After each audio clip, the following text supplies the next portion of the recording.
राम राम मंडळी. आपण आलो आपल्या स्वप्नसुंदरीजवळ.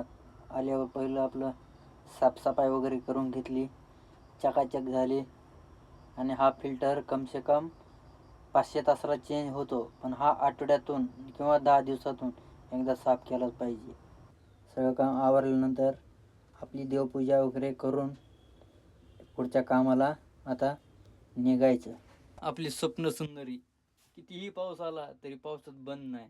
आज 10 दिवस झालं पडत्या पावसात सुद्धा काम चालू आहे आपलं. बरं, गाडी कर खाली, लावा ताकद. हा व्हिडिओ कसा वाटला कमेंट करून नक्की सांगा.